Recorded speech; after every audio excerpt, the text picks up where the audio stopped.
Hi, this is Andrew, and this is Keen On, the daily now.tv chat show with some of the world's leading thinkers and writers.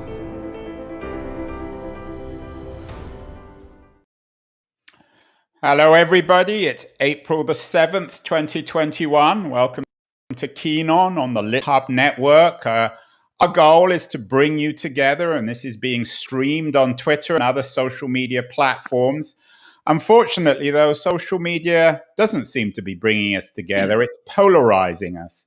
A couple of weeks ago, the big social media CEOs of the platforms of YouTube and Facebook and Twitter were in Washington, D.C., quite literally being grilled by congressmen about the way in which social media is bringing us apart. Today, the headlines are still about how social media is undermining our unity.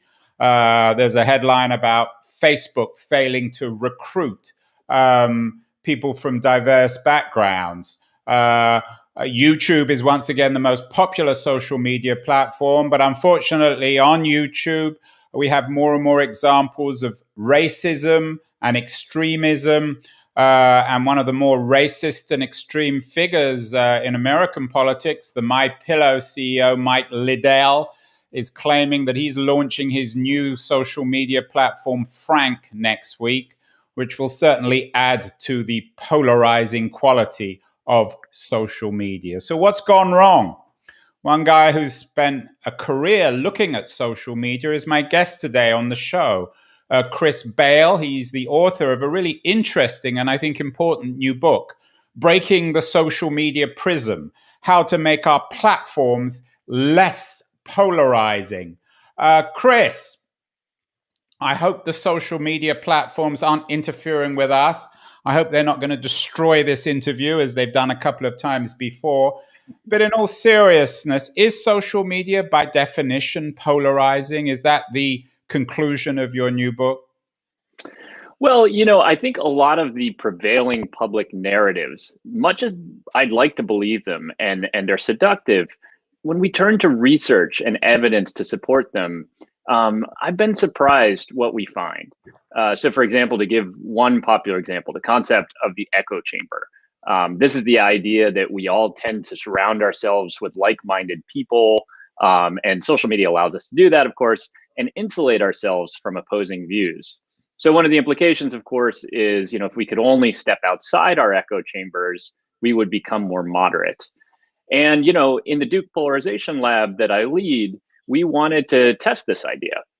And so in 2017, we recruited a large group of Republicans and Democrats who use Twitter, and we asked them to complete a survey about their views. Then we invited half of them to follow bots that we created that exposed them to a broad range of views from the other side, journalists, politicians, elected officials, and so on. And then when we resurveyed them 1 month later, we were very surprised to find that the Republicans who followed the Democratic bot and the Democrats who followed the Republican bot did not become more moderate. In fact, and concerningly, they became more polarized.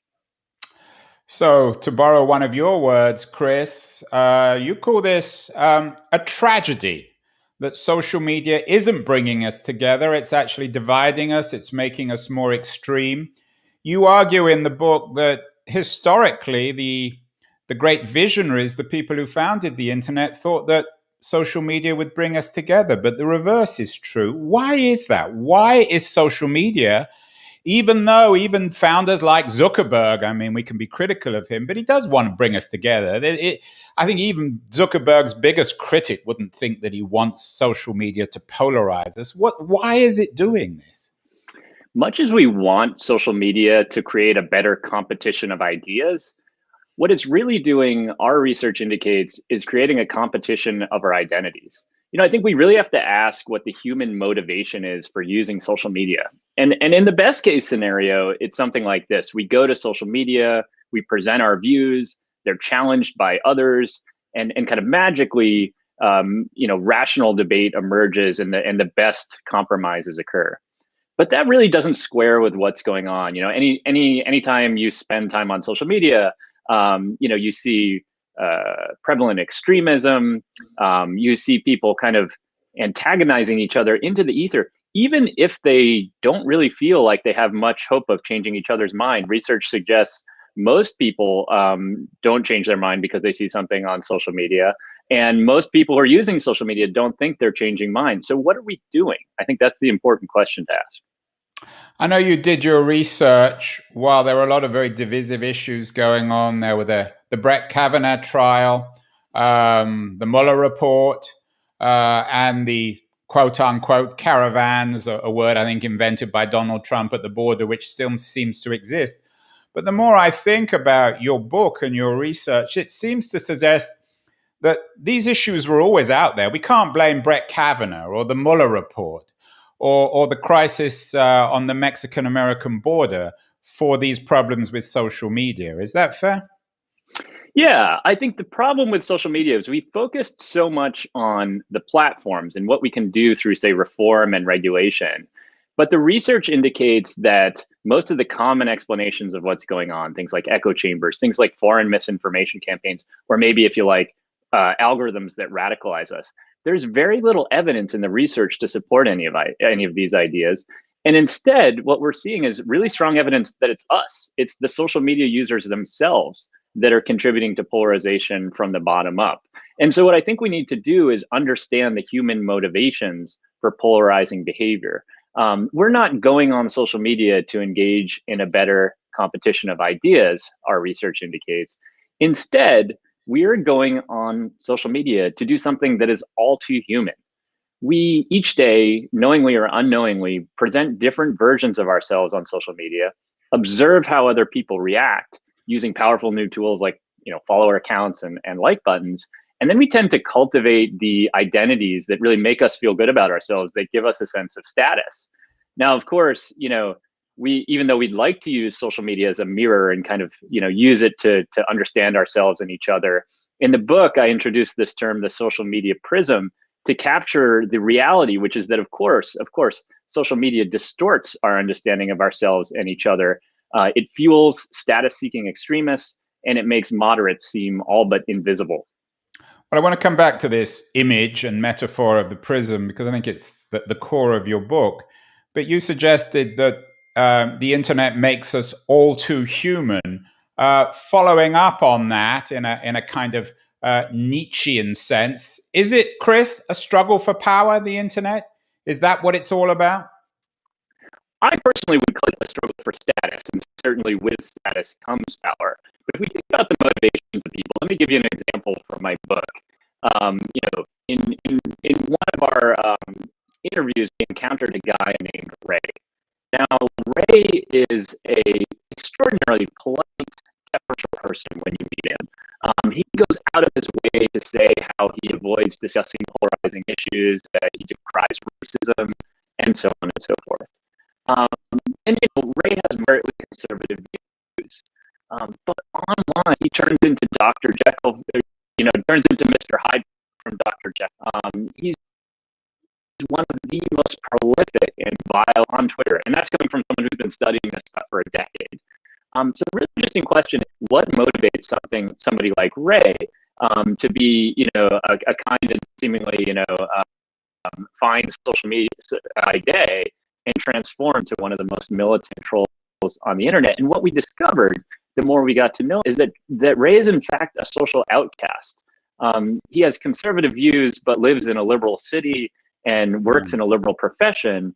And for him, social media has become kind of a refuge where he's created a kind of micro celebrity. And even though many of the rest of us might not appreciate it, for Ray, it really gives him a powerful sense of status. And yes, some power. I mentioned Nietzsche, not to drop names, but maybe social media is Dostoevskian. It sounds like characters like Ray could have walked out of Notes from the Underground. You're suggesting then that social media attracts these angry people, these people who feel they are discarded, left out, losing identity, whether they're on the left and the right. I assume Chris, this is not just a critique of white nationalism. We've had a number of shows about that the same exists on the left. Is that fair? Yeah, I mean, these are complex issues, and I would hate to kind of both sides this or create false equivalences. There are really disturbing developments related to white nationalism in this country. That there's no doubt. But I think the bigger issue, and one that we don't hear enough about, is moderation, boosting moderation. We put so much of our effort at the extreme parts of the continuum, trying to stamp out people who are really engaged, who are just extreme and difficult people. What if we kind of instead put our influence and efforts into boosting moderate behavior, into boosting behavior and messaging on social media that seems to resonate across social divides and I'm political not divides? convinced. We'll get to your fixes, Chris. I'm not convinced Sure. that asking Dostoevsky and characters like Ray to behave themselves and be more moderate and listen to other people is going to work. But let's come back to the book, which I think is excellent. It's called Breaking the Social Media Prism: How to Make Our Platforms Less Polarizing. And this idea of breaking or smashing the prism is core to the book. Why have you chosen the word prism, Chris, as the central metaphor in the book? How is social media prismatic? The problem is that we misunderstand extremists on the other side as representative of the other side. And in so doing, we all feel more polarized than we really are. So let's look at Twitter. 73% of tweets about politics are made by just 6% of Twitter users. Characters And like it won't Ray, in other words. Characters like Ray. And it won't surprise you to learn that those people have disproportionately extreme views. Meanwhile, moderate people and most people never post about politics. And so what we're seeing is a prism-like refraction of the political landscape that distorts our entire understanding of what's going on in politics. And so, just as the prism fuels status-seeking extremists like Ray, it's also muting moderates. And that's maybe one of its deeper and more pernicious effects. As if this isn't bad enough news, Chris, you report that things have got particularly worse in the COVID-19 era, which we're still in. You're in Durham, North Carolina. I'm in San Francisco. We're all stuck inside. Why has COVID made the crisis of social media even more acute? Look, I think many of us were looking at COVID as the perfect common enemy. It was something that could potentially unite Republicans and Democrats. And certainly in the early days of the pandemic, we did see some coordinated behavior. We saw a lot of social distancing. Sure, we bickered about, issues at the margins, but there was a lot of consensus. And over time, what we saw was, unfortunately, the social media prism hard at work. We weren't seeing each other, making sacrifices for each other or caring about, job losses. What we were seeing instead was the most extreme parts of the continuum refracted. Liberals were seeing conspiracy theories about China's role in creating the virus in a lab. And, on the other side, Democrats weren't seeing Republicans who were, carefully social distancing, but still really concerned about the economic effects of the crisis. And of course, that had disastrous effects. So the COVID crisis really did, I think, show the social media prism and all its power. Well, the good news is that Chris Bale, who's an expert in social media, hasn't actually given up on social media. You talk about my old friend Jaron Lanier, my old Berkeley neighbor and a wonderful writer and thinker on social media. Lanier, of course, has advised us, he's been on our show several times, to give social media up. But Chris Bale and his people at the Polarizing lab at Duke University don't share Jaron's pessimism. What they're calling for is a new kind of platform. What kind of platform, Chris, do we need now? Now, I don't want to sound naive. The graveyard of social media is littered with a lot of failed examples of platforms. So I would never say that, all we need is a little optimism. But I would encourage you to think about the problem this way. Are we stuck with social media? I think the answer is yes. I would love to say, hey, let's all just get offline and go bowling together, or go for hikes together, and surely this is the way we'll finally repair the rifts that divide us. And I think there's even some evidence to support that line of thinking. The problem is, though, look at young people.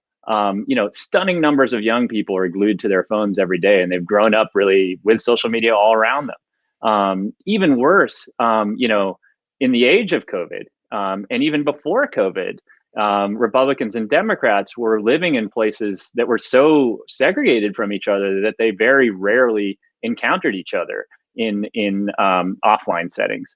And so, like it or not, and we could talk about a lot how we could talk a lot about how we might like to move political conversation offline. It's going to happen online, and it might be one of the few remaining places where genuine bipartisan compromise can happen.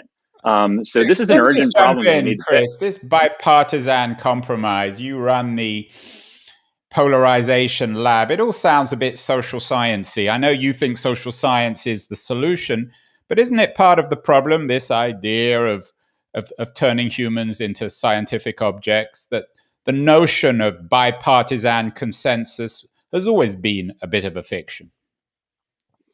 Well, I mean, I think, social science is more important than ever. We are in a golden age of social science. And in this new book, your viewers will see some of the power of social science. We have, whereas we used to just rely upon, a few surveys here and there, a few interviews here and there, we can now map, millions of people as they interact with each other at scale. And so we're deriving new Although that insights hasn't actually made us about what agree with one another anymore. Anymore. well, we're short in the story. We're very early in the story of social media. If we take the long view for a moment, we see that, every 3 or 4 years, something else is coming along. And we know one of the things we definitely know is that social media users are dissatisfied with the platforms. So I do think there's a real opportunity. But I think what's lacking is social media platforms with intelligent kinds of design. We've almost totally ignored the design principles of social media. We've been content to allow platforms that were created to, for example, allow college students to rate each other's physical attractiveness, or in the case of Instagram, arrange, alcohol-based gatherings to serve as the public forum for democracy in the 21st century. It's a crazy thing we're doing. Research, and I think research alone, can help us understand exactly how we should and can redesign social media from scratch. We've had a number of people, Chris, on the show not disagreeing with you, but they've done it generally in an abstract way. You've gone out and done it at your lab, and you have a name for your platform. You call it Discuss It, and you can go out and look at it online. What is Discuss It, and why is it perhaps the solution to what's happening? Sure. The problem here is that research has been impeded by social media platforms. In the wake of things like Cambridge Analytica, Facebook in particular has really moved a lot of its research out of public view. And scholars like us who may want to experiment on, say, core design principles of social media simply can't do that now. And so what we decided to do was to create our own platform for scientific research.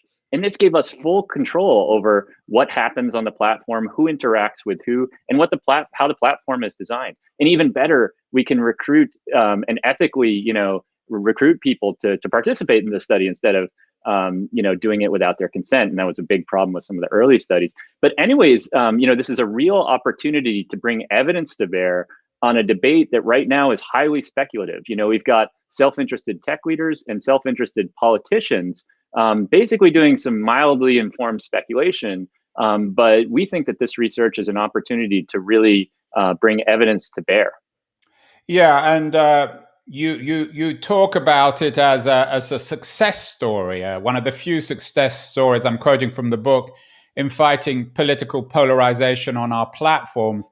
Seems to me that what you have done, which is different from a number of the other experiments with social media, is you've taken that, if you like, Nietzschean or Dostoevskian reading of human nature. We're not generous. We're not naturally empathetic. We seek power. And what you're doing with Discuss It is rewarding people for being tolerant. So I'm quoting you here. You say, imagine if we created a platform on which status was tied to a more noble purpose. So you're giving status to toleration. Is that fair? Well, that's what we'd like to see happen. So just to clarify, Discuss It is not a platform that's public that your viewers can go try now. We hope to get there. We hope to get the funding to build such a platform. But But right it now, exists online. I mean, there is a website called Discuss It. unfortunately, that's someone else's website. Ah, That's not ours. Yeah, we use the term "discuss it" just to explain, in order to not just recruit people who were interested in changing their minds. Imagine if we had called our app, the anti-echo chamber. What type of people would use that app? Well, it would only be people who were predisposed to changing their minds. And so, what we wanted to do was recruit a much broader sample of people, and we told them they were going to help us test a new social media platform called Discuss It. And we were able to survey them before, during, and after that experience and discover kind of some of the secrets of depolarization. so you say that the Twitters and Facebooks of the world could optimize the order of posts, I'm quoting you again, in their users' timelines based on the amount of approval they generate. In other words, and again, I'm quoting you, you could create new incentives for people to engage in such productive debate. For example, leaderboards that track how often prominent users generate content that appeals to people from both parties. I like that idea. And it seems as if social media at the moment rewards obnoxiousness, rewards characters from the underground. And what we got to figure out is how to reward the other side. Is that fair, Chris? Exactly, exactly.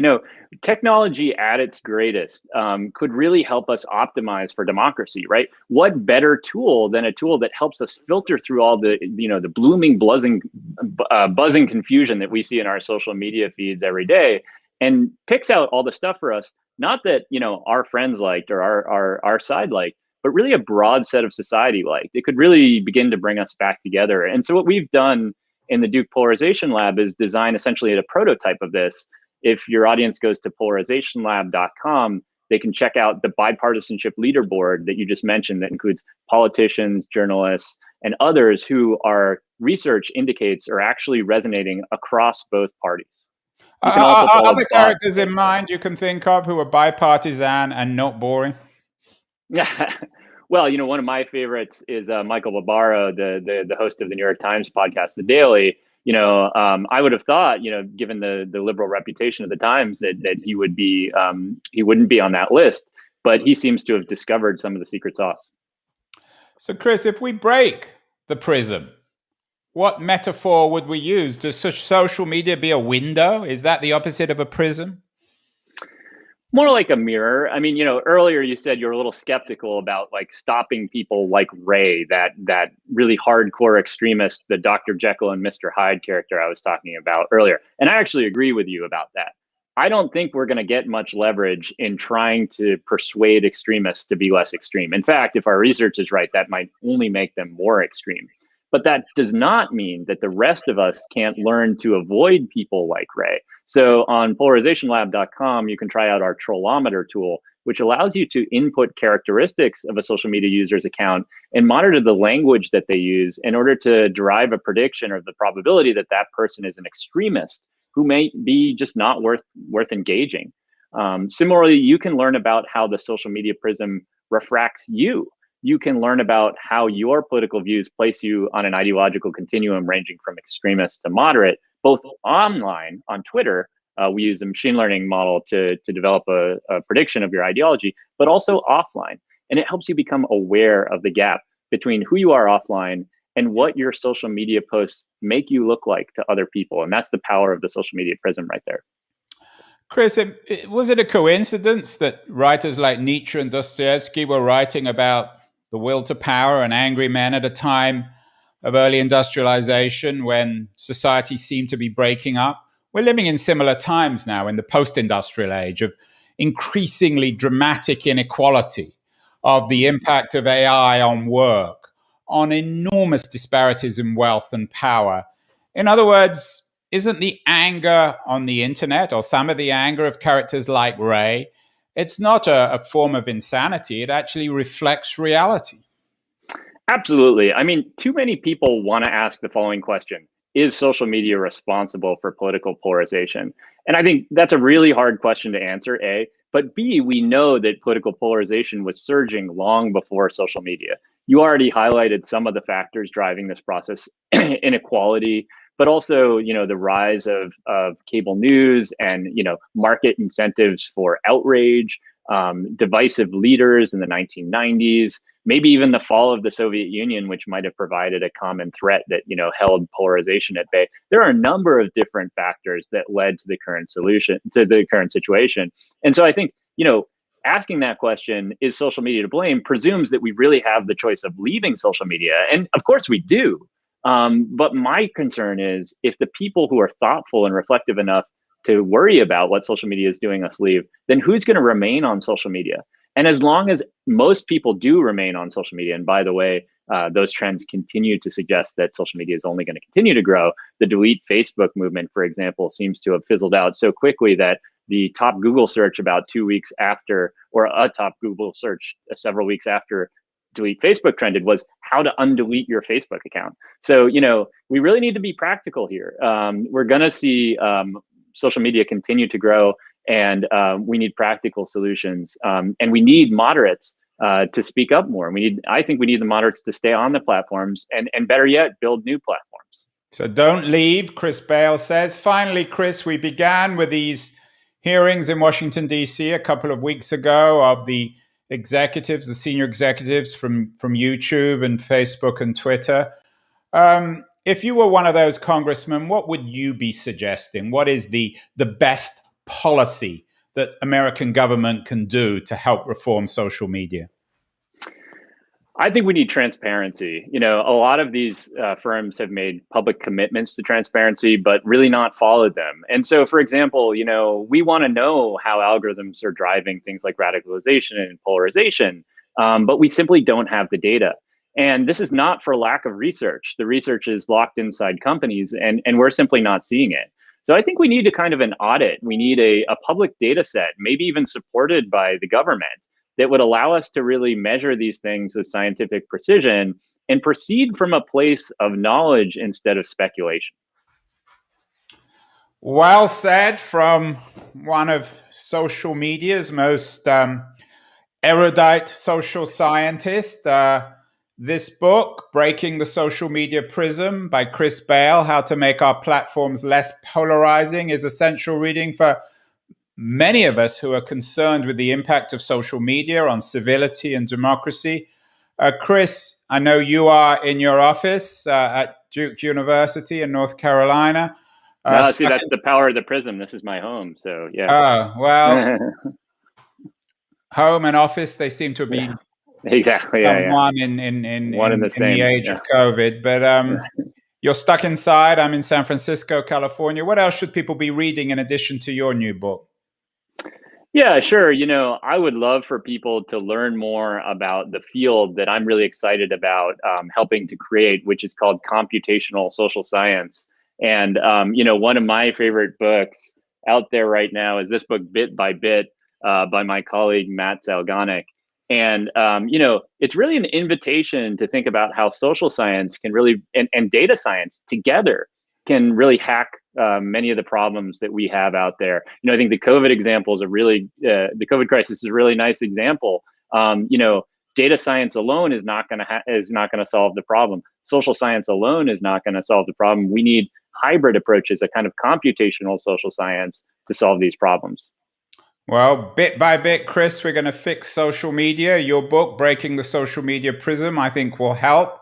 Pleasure, honor to have you on the show. I'm pleased that the gremlins that interfered with our interview this morning have not reappeared. Indeed. And hopefully people will see this interview in its entirety without any technical blemishes. Chris, honor to have you on the show. Keep well. Good luck. And we'll have you back again to see if initiatives like Discuss It are actually reforming social media. Thank you so much. Thank you, Andrew. It's really a pleasure.